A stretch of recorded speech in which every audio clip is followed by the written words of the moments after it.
Baik, Assalamualaikum warahmatullahi wabarakatuh. Waalaikumsalam Dari warahmatullahi. kelompok kami akan menjelaskan tentang rekursi, palindrom, dan brute force dari pelajaran algoritma dan pemrograman kedua. Nah, sebelum kita bahas lebih lanjut, kita memperkenalkan diri dulu. Nah, di sini pertama ada saya, Ahmad Syarif Hidayatullah, dengan NIM 212 41010 3100 dan teman saya Muhammad Ibnu Batuta dengan NIM 222 41010 3083. Nah, pembahasan kita akan terdiri dari tiga mata pelajaran, yaitu ada rekursi, yang kedua ada palindrom, dan yang ketiga ada brute force. Nah, setelah kita mengetahui isi modulnya, kita masuk ke soal. Yang pertama-tama yaitu buatlah program algoritma untuk mengecekkan apakah list berisi bilangan merupakan palindrom dengan pohon rekursi list sama dengan 1 2 3 4 2 1. Dan yang kedua adalah buatlah algoritma untuk mencari bilangan tersesar dari sebuah list bilangan dengan pohon rekursif list 1 2 3 4 5 1. Dan Oke, selanjutnya untuk soal nomor 3, yaitu buatlah program yang menerima inputan bilangan bulat, bilangan dan mengembalikan nilai true apabila prima dan false apabila bukan prima. Yang ke Yaitu buatlah program yang menerima inputan bilangan bulat, bilangan satu dan bilangan dua. Nah, program tersebut mengembalikan bilangan bilangan satu dan bilangan dua. Nah, soalnya diminta gunakan strategi brute force untuk program tersebut untuk mendesain solusinya. Dan yang soal terakhir adalah buatlah program yang menerima inputan bilangan bulat, teks, dan pattern. Nah, program tersebut mengembalikan indeks posisi ditemukan pattern di teks menggunakan strategi brute force sama kayak soal tadi yang kita kasih tahu sebelumnya. Oke, kita lanjut ke pembahasan. Oke. pembahasannya. I sama dengan input. Fungsi input adalah untuk memasukkan angka. Eh, palindrom adalah sebuah kata yang memiliki susunan yang sama ketika dibaca dari depan maupun belakang. Sama dengan true, benar. Panjang I sama dengan len. For C in range. Fungsi range itu memberikan bilangan yang berurutan sesuai dengan argumen yang diberikan. If C tidak sama dengan I panjang I C min 1. Palindrom sama dengan val salah adalah break berhenti. If palindrom, print I adalah palindrom. Kecuali LC print I bukan palindrom. Outputnya adalah input angka atau kalimat 1 2 3 4 2 1 adalah bukan palindrom. Next. N sama dengan in. Fungsi ini tuh untuk memasukkan angka. Input untuk memasukkan kata atau jumlah list. Print sama dengan print. Print input N angka. X sama dengan for in range. For in range adalah range memberikan bilangan yang berurutan sesuai dengan argumen yang diberikan. Print angka ke I plus 1. Sep sama dengan koma N sama dengan X append. Fungsi append adalah menambah nilai array pada urutan terakhir. Max 6. X for I in range. If XI eh, lebih dari max number. Max number adalah menemukan panjang list dan dapat menambahkan nilai ke dalam list dengan metode append tadi. Print angka terbesar adalah max number. Outputnya. Jika input 6 angka, angka ke-1 adalah 1, dan angka kedua adalah 2. Dan angka ketiga adalah 3, angka keempat adalah 4, dan angka kelima adalah 5. Angka ke-6 adalah 1. Maka yang terbesar adalah angka ke-5.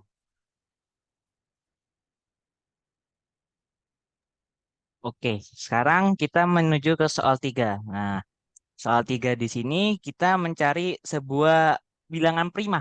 Apakah angka yang kita inputkan, apa yang kita masukkan, itu adalah prima tidak?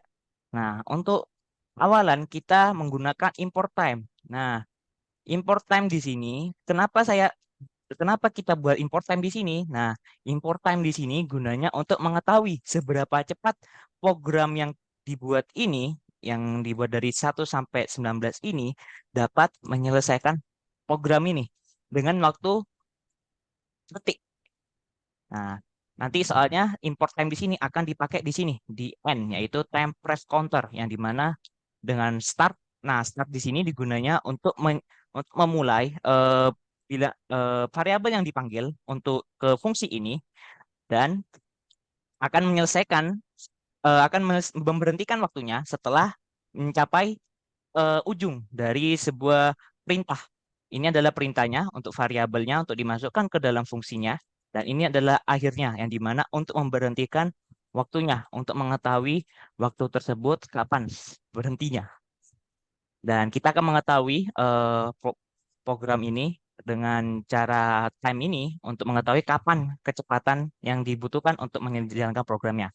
Nah, di sini kita memiliki fungsi, yaitu kita memasukkan fungsi is prima 1. Nah, fungsi is prima 1 ini ditujukan untuk menjalankan fungsi yang ada di sini. Nah, ini fungsinya. Nah, terdapat isi dari fungsi tersebut, yaitu jika for f, jika ada f dari eh, range-nya 2, n. Nah, dan jika n dengan f itu lebih sama 0, ini sama dengan 2 itu maksudnya sama dengan 0. Maka f itu akan dikasih tahu pada kita sebagai user untuk mengetahui bahwa faktor dari n. Nah, ini maksudnya merupakan faktor dari n, berarti bilangan tersebut bukan prima. Nah, jika kalian tanya n ini apa? N ini merupakan bilangan yang akan kita inputkan dari sini. Kita akan tahu is prima 1 n. Nah, n akan di sini. Inputkan ke sini. Nah, dan akan dikerjakan gunakan tanda persentase dengan F. Nah, maka nanti akan di print di F-nya di sini. Akan merupakan faktor dari N di sini. Nah, berarti nanti F-nya ini akan faktor. F di sini adalah prima itu sendiri. Nah, setelah kita menjalankan ini print yang di atas ini, jika memang benar-benar bukan prima, maka akan mereturn ke false. Akan memberhentikan pekerjaan program yang sudah dipanggil. Nah, setelah itu, itu jika if itu adalah bukan prima. Nah, kita juga ngeprint lagi. Nah, print di sini tujuannya untuk memberitahu pada kita, kepada user, jika ternyata bilangan itu adalah prima. Nah, jika memang benar prima, maka akan mereturn ke true. Begitu. Nah, terdapat sebuah program yang dimana bukan program, variabel. Variabel yang kita panggil ada tiga angka di sini. Nah, ini cara memanggil variabelnya kita harus memanggil fungsinya dulu. Fungsinya apa? Fungsinya yang dari atas ini, yaitu is prima. Kita panggil ke bawah. Nah, di sini is prima 1. Nah, n-nya ini yang di atas ini kita ganti ke variabelnya, variabel yang ada di sini. Sehingga kita mendapatkan is prima 1 dengan angka 10.234.217. Untuk yang sama, untuk yang apakah bisa lebih dari satu codingannya? Bisa. Jadi kita nambah lagi is prima 1, kita masukkan lagi angkanya. Lima- dengan angka 50.289.321. Dan is prima yang ketiga yaitu 103.348.983. Nah, Kita juga ngeprint untuk pengecekan dari dua to n win one. Ini adalah fungsi dalam penggunaan prima untuk mengetahui variabelnya. Nah, ini gunanya ini untuk memanggil fungsi dari start tadi ini, start sama n ini. Nah, untuk mengetahui waktunya, yaitu yang di sini. Nah, begitu. Sehingga kita mendapatkan outputnya. Untuk prima satu, ternyata itu merupakan faktor dari 7. Nah, ini angkanya 10.234.217 itu merupakan faktor dari 7. Untuk yang angka yang kedua, prima ini juga sama. Dia merupakan faktor dari 3. Begitu seterusnya sampai yang ke angka ketiga merupakan faktor juga. Berarti dengan kata lain, ini angka 3 ini bukan merupakan prima. Gitu. Dan waktu pengerjaan yang kita butuhkan untuk menyelesaikan eh, fungsi ini adalah 0,001116 detik. Ini second ya, dalam bentuk detik ya, bukan menit. Ini adalah detik. Oke, itu untuk penjelasan yang prima, untuk yang codingan prima. Nah, selanjutnya kita masuk ke pembahasan, ini pembahasan perkalian. Nah, kalian pasti tahu lah definisi perkalian dalam sekolah dasar ya. Nah, itu perkalian bilangan kan mesti gini. Misalkan A kali B itu pasti sama dengan B eh, A dikalikan sebanyak B-nya itu. Ditambah ditambah A sebanyak B. Sebanyak B. Nah, gitu. Nah, itu adalah artinya. Definisi perkalian begitu. Jadi kalau misalkan kalian ingin tahu, definisinya begini. Jadi bilangan satu itu ditambahkan terus sampai bilangan dua. Jadi berapa kali sampai bilangan dua. Nah, kita untuk mengerjakan perkalian dengan untuk mendefinisikan perkalian tersebut, soalnya kita kan tahu tuh perkalian pasti kalau dalam codingan pasti variabel A bintang variabel B pasti dikalikan. Nah, tapi gimana caranya kita membuat bilangan tersebut dapat mendefinisikan arti dari perkalian itu sendiri? Nah, kita menggunakan fungsi yang dimana fungsi perkalian. Nah, ini dia fungsi perkaliannya. Kita mendefinisikan fungsi itu perkalian dengan ada dua variabel di dalamnya, yaitu adalah bilangan satu dan bilangan dua. Nah, di sini kita mendefinisikan untuk mengetahui bilangan satu, bilangan dua diapakan, kita dimasukkan ke definisi total, yaitu bilangan satu kali bilangan dua. Nah, ini di sini definisi totalnya. Nah, terus kita masukkan lagi total di sini untuk bilangan satu. Total itu nanti akan membuat perulangan dari bilangan satu ini sendiri. Nah, untuk brute force-nya, kita menggunakan for i in range. Nah, ini adalah metode brute force. Nah, di mana brute force sendiri itu adalah eh, metode perulangan. Perulangan yang ada. Nah, jika terdapat di jarak bilangan 2, nah, ini range-nya bilangan 2, nah, ini dikurangi satu. Nah, dikurangi satu ini bukan bilangan duanya dikurangi satu. Misalkan 7 kurangi satu 6. Bukan. Ini lebih ke indeksnya. Jadi indeksnya akan dikurangi satu untuk mengetahui berapa kali perkalian perkalian bilangan satunya. Nah, untuk untuk perulangan dari kalian ini kita membuat lagi total di sini. Total plus sama dengan satu, yang dimana bilangan satu akan ditambahkan terus terus terus hingga mencapai bilangan dua itu sendiri. Nah, setelah kita buat programnya, kita panggil programnya untuk mengetahui apakah program ini benar-benar berjalan apa tidak. Dengan ini programnya, dengan program print ini. Ini print, kita memanggil. Nah, kita panggil untuk definisinya, kan kita tahu kan perkalian pasti harus langsung hasil gitu kan. Nah, kita menggunakan print yang dimana printnya dalam tipe string, tetapi dalam string itu kita manggil variabelnya juga. Jadi bukan hanya hanya string doang, tapi variabelnya kita juga panggil, yaitu dengan kurung kerawal kita masukkan variabel bilangan satu. Nah, bilangan satu ini kita panggil. Kita buat perulangan, tambah lagi bilangan satu sampai seterusnya. Nah, kenapa kita menggunakan tanda titik? Karena kata tidak mungkin kita memperkalikan misalkan kalikan ratusan ribuan. Itu panjang banget. Masa iya kita mau ngitung satu, dua, tiga? Gak mungkin kan? Nah, makanya kita menggunakan titik-titik untuk dan seterusnya sampai ke penambahan bilangan satu di terakhir. Nah, setelah itu kita menggunakan deskripsi yang dimana setelah nyampe bilangan satu kita menggunakan deskripsi dengan menggunakan kurung. Nah, penjumlahan dari bilangan satu yang di sini tadi, yang di sini ini bilangan satu. Nah, itu dapat sebanyak bilangan dua itu.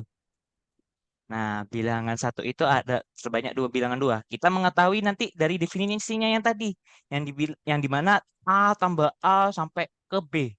Nah, itu definisinya. Nah, nah ini sama dengan total. Nah, total di sini adalah hasil dari, nah ini total ini, total ini. Nah, ini hasil ini akan ditransfer ke sini. Hmm. Jadi kita bukan hanya mengetahui definisi perkalian saja, tapi juga kita juga mengetahui hasil dari perkalian tersebut, definisi cara perkaliannya dan juga hasilnya. Nah, kita mengetahui di sini total karena kita menggunakan eh, fungsi yang dimana kita membuat fungsi juga perkalian di sini. Nah, kita kemudian break. Gunanya break apa? Karena perulangan, jika kita tidak break, maka komennya akan terus terus membuat terus terus sampai nggak terbatas. Jadi infinite loop.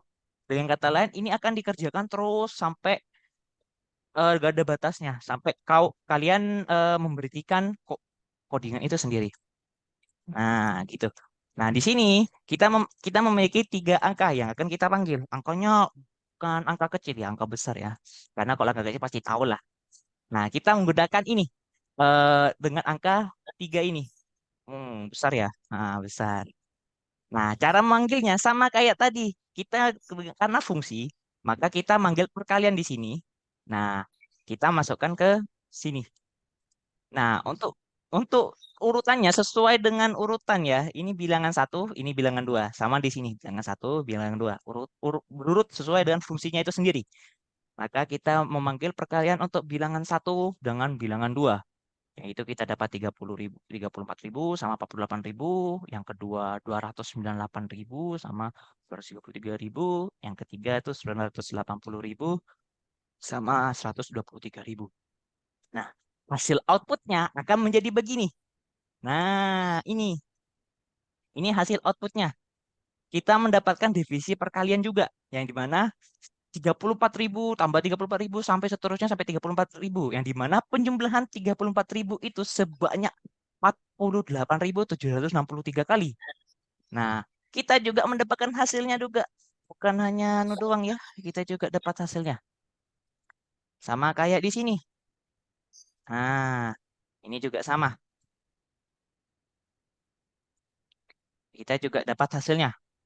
Nah, nah, ada pertanyaan. Kalau misalkan kita buat lebih sederhana, misalkan kan lembarnya kan misalnya 7 kali 8, maka eh, 7 kali 7, apa 7 tambah 7. Bisa nggak 14 tambah 14 tambah 14? Oh, bisa.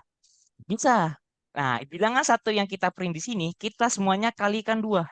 Kalikan dua. Nah, kalikan dua. Nah, setelah kita kalikan dua, di bi- di di total dikali di sini bilangan dua ini kita bagi dua.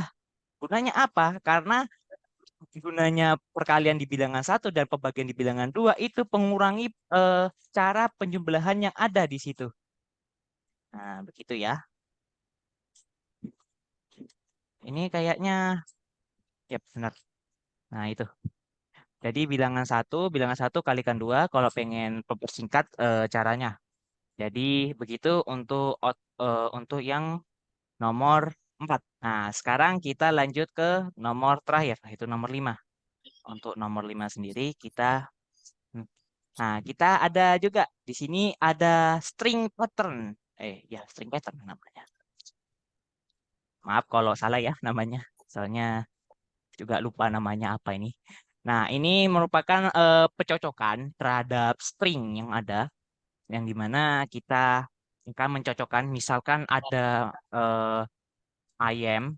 Nah, kita mencocokkan sebanyak cocokkan A. Nanti di sini A, oh gak cocok. Berarti ke selanjutnya A di sini A cocok. Nah, gitu string pattern ya. Oh, enggak aja agak salah ya namanya. Nah, kita mendapatkan codingannya. Untuk kita mulai untuk import time. Nah, gunanya import time di sini adalah untuk waktu sama untuk efisiensi waktunya. Seberapa cepat kita menjaga waktu. Sama kayak tadi codingannya nomor 3. Nah, ini import time. Nah, kita menggunakan fungsi. Di sini ada fungsi depth search. Kita menamakan fungsi tersebut adalah search. Yang dimana isi dari search tersebut terdapat pattern dan juga teks. Nah, itu ada pattern dan juga ada teks. Nah, untuk setelah itu kita mendefinisikan variabelnya. Nah, untuk pattern kita memvariabelkan M. Yang di mana M itu adalah len pattern. Len di sini adalah isi panjang dari pattern. Sementara N juga untuk panjang dari sebuah teks. Nah, kita akan eh, kita akan membuat fungsinya. Nah, menggunakan brute force yaitu for untuk perulangan, pasti for perulangan. Nah, kita memanggil jika for i dalam jangkauan jika n dikurangi m ditambah satu, kita asumsikan j-nya itu adalah nol atau tidak ada isinya masih.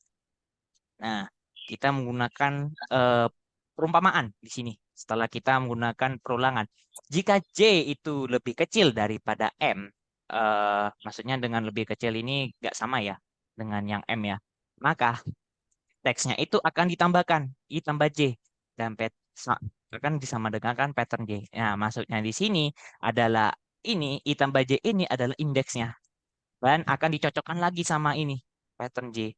Nah, akan di break.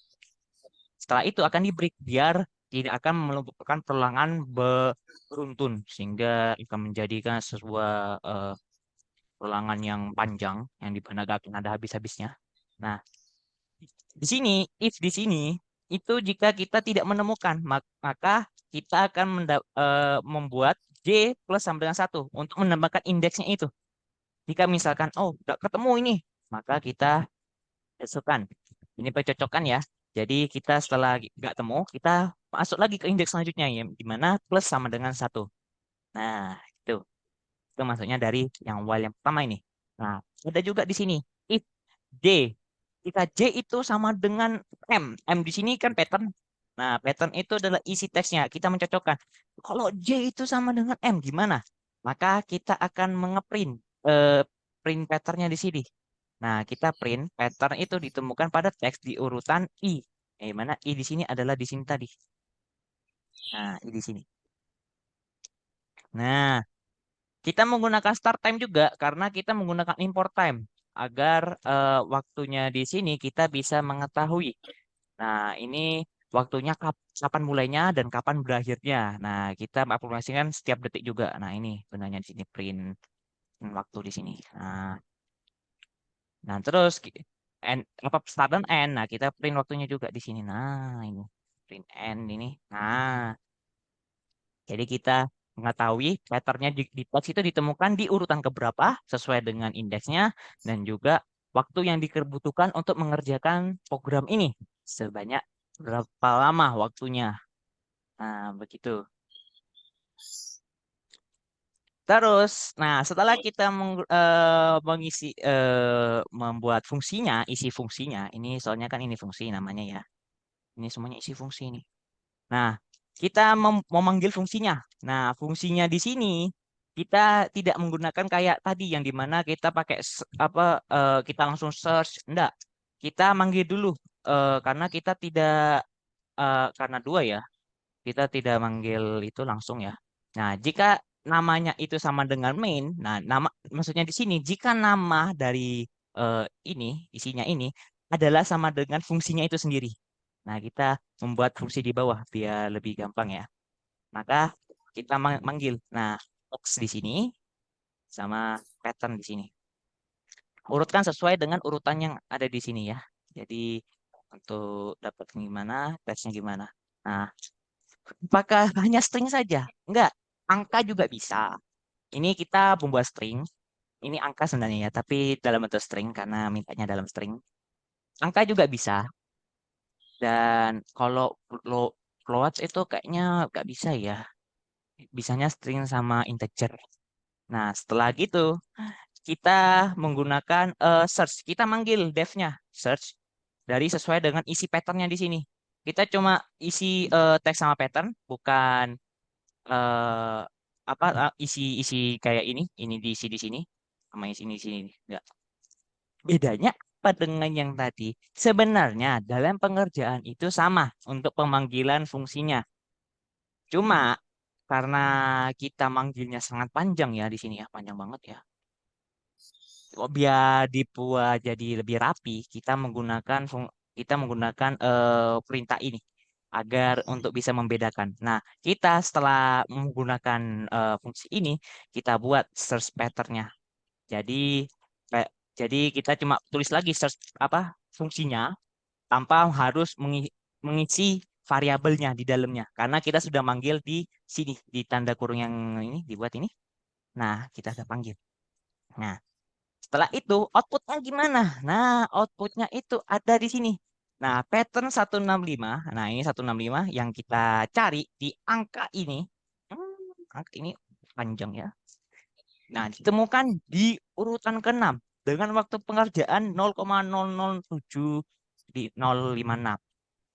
Ah, apakah benar di urutan ke-6? Nah, kita buktikan langsung pakai manual. Nah, 165 itu ada di sini. Oh, sini nih. Hmm, ada tangannya. Nah, di situ. Nah, urutannya ini dari satu ini. Nah, ini satu. Kita urutkan. Ini satu, ini dua, ini tiga, ini empat, ini lima, ini enam. Nah, setelah enam itu kita menemukan angka. Setelah angka enam ini kita menemukan ini urutannya. Nah, kita menemukan angka 165 sama kan dengan patternnya. Nah, itu pattern yang diminta untuk urutan ke-6. Nah, ini termasuk pengerjaan yang untuk mencari pattern string matching ya namanya ya. Lupa sih. Semoga aja ya gak salah ya. Namanya string matching. Oke. Hmm, bentar ya. Oh, ini ada pertanyaan kan ya? Tak tak lihat ya. Saya lupa juga nih pertanyaannya. Bentar, ada pertanyaan di sini. Eh, misal pertanyaannya itu, aduh, salah. Bentar ya. Misal nih, pertanyaannya, eh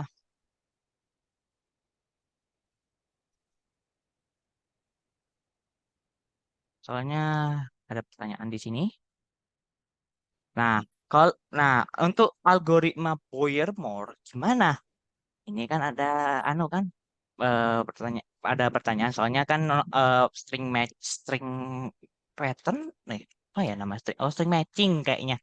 Semoga aja gak salah ya untuk itunya. Nah, untuk masalah Boyer itu gimana? Nah, sebenarnya codingan ini merupakan Boyer. Ntar salah mencet. Ini merupakan Boyer yang dimana Boyer itu ini dari ini. Ini merupakan Boyer yang saya tangkap ya. Semoga aja benar. Boyer itu di situ. Itu Boyer. Jadi kita juga bukan menggunakan brute force, tapi kita juga menggunakan Boyer. Jadi kita menggunakan dua fungsi dijadikan satu. Nah, itu sih dari codingan yang kami buat. Ya, semoga aja anu ya. Kalau misalkan ada salah mungkin bisa dikoreksi juga. Nah, oke, baiklah. Oke. Sekian presentasi dari kelompok kami untuk materi rekursif, palindrom, sama brute force. Kurang lebihnya mohon maaf. Kita akhiri. Wassalamualaikum warahmatullahi wabarakatuh. Waalaikumsalam warahmatullahi wabarakatuh.